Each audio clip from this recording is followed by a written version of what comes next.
Okay, now that you know what's a private cloud, what's a public cloud, what's a hybrid cloud, you also know what's infrastructure as service, platform as service, and software as service. You may have several questions by now. The questions may be, well, if I create a server in the cloud, who's responsible for it? Is it the cloud provider or is it me? If I am using Gmail and if I lose my emails, who is responsible?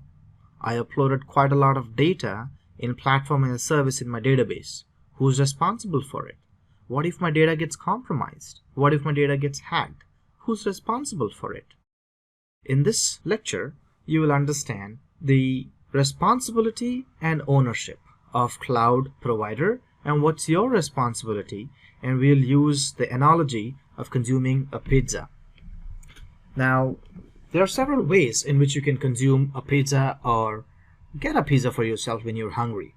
First box that you see is where you will be making your own pizza. That is in-house made pizza. Now, you have a lot of responsibilities out there if you want to make a pizza. It's a heavy duty task.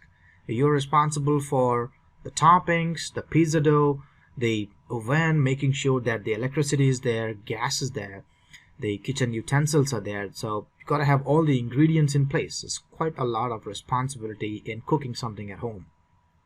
As opposed to, well, you go out to the market, pick up the things that are required, like go and pick up the pizza dough, and then you pick up the toppings, etc. You pick up all of those things, and then once you reach home, you assemble them together and put them in the oven.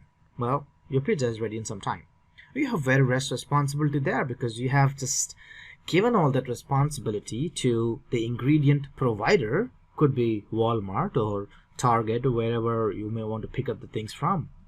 Or you don't have to cook a whole lot of things in the second case, where we refer to as kitchen as a service.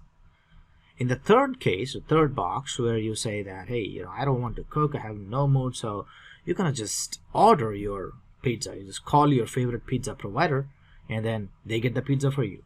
You're not responsible for the ones in green, which is kitchen, gas, oven, pizza dough. It's not your responsibility at all, because the favorite pizza guy, they are the ones who will be creating the pizza for you. But once it arrives at your home, you are responsible for few things, right? You gotta decorate it, you gotta have a dining table, a place to sit and eat, and all that. In the last section, which is pizza as a service, so you do nothing. You drive to the place, order your pizza from Giordano's or then get your pizza delivered to your desk, and then you consume it and pay the bill. You're not responsible for cooking the pizza or the toppings or pizza dough or oven. So when you dine in, then you're not responsible for anything, right? There are different ways, and we'll use this analogy to understand what's your responsibility in kitchen as a service, as opposed to walk in and bake, as opposed to pizza as a service, right? And let's see how we can compare it with each of these, like on-prem and infrastructure and platform and software as a service. Well, on your premise is as good as cooking the pizza or making the pizza at your home. That's a lot of responsibility, right? Similarly, you have a lot of responsibility when you think about provisioning something in your office. So you want to make everything in your office, you want to host your application in your premise, then you're responsible in each of those layers, right from the networking layer all the way to the top application layer. What kind of network connectivity do you want to have? Is it straight cable or fiber optics or a cross cable? What kind of storage? Well, is it SAN, NAS, or DAS? Do you want to contact IBM or Dell or HP for the servers? What kind of virtualization model do you want to go for? Type 1 or Type 2?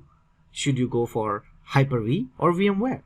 What kind of operating systems are your applications supporting? Linux or Windows? If it's Windows, what flavor? And then if it's Linux, CentOS, Ubuntu, Red Hat, which one? Well, there's a lot of thinking that goes behind provisioning the infrastructure on your premise, and that also is directly proportional to the amount of time that you will invest. So remember the three key things that I told as to why we go to cloud. CAPEX, cutting down on the CAPEX, cutting down on the operational expenditure and time to market. On-premise infrastructure just takes down a lot of time and a lot of investments. hence the need to move to cloud. So in your premise, you are 100% responsible for every layer in every entity. Let's talk about infrastructure as service. What's your responsibility? Well, you know that in infrastructure as service, you create servers, let's say. And your responsibility starts right from the moment you've created a server. What's the hardware on which my virtual machine is hosted? That's something we don't care, and it's not my responsibility. What's the virtualization layer or the underlying virtualization layer? Are they using KVMs or para-virtualization? Are they using Hyper-V or VMware? Is something that I'm not at all concerned about as a cloud user.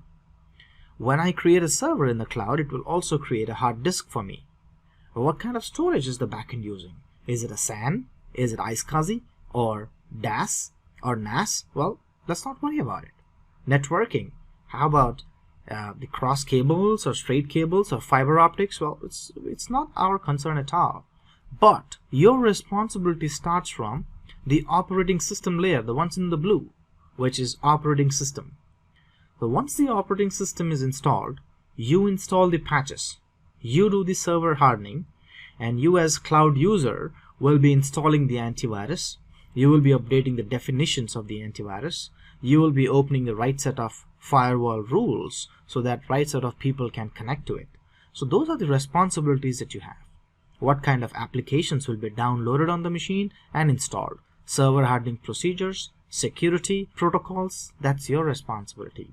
So the ones in the blue in infrastructure as a service segment is your responsibility. Ones in the green is cloud provider's responsibility. In the screenshot, you see managed by Microsoft, but it could be any provider. It could be Google, it could be, it holds true for any cloud provider like Amazon as well. Platform as a service. A platform as a service is, you understand that, it's like more like a databases or anything that runs in the backend. So developers do not have to focus on the backend activities. Now, when we think about such entities like databases, hosting the data on the database is the platform as a service administrator or the application developer's responsibility. What's in the backend, networking, storage, servers, virtualization, operating system, is not my responsibility at all, right? And when we think about data, hosting the right kind of data, securing the data, encrypting the data, and then also ensuring the data is backed up at regular times is your responsibility as a cloud user. What kind of applications are connecting to my database? That is also your responsibility as a cloud user. In software as a service, we do not have any responsibility. The entire section is in green: networking, storage, servers, virtualization, all the way up to the top to the applications layer. We have no responsibility. So think about Google Gmail services or Microsoft Office 365 services or ServiceNow services. We are responsible for our internet connectivity and ensuring that we don't share credentials or passwords with anybody, right? So you don't give away your Gmail credentials to anybody. You keep it confidential. That's all. But you do not have to worry about what's their electricity bill, what kind of hardware they have in the back end, what kind of operating systems are they running in the back end, how many people they have, what kind of manpower they have in the back end. It's not our responsibility.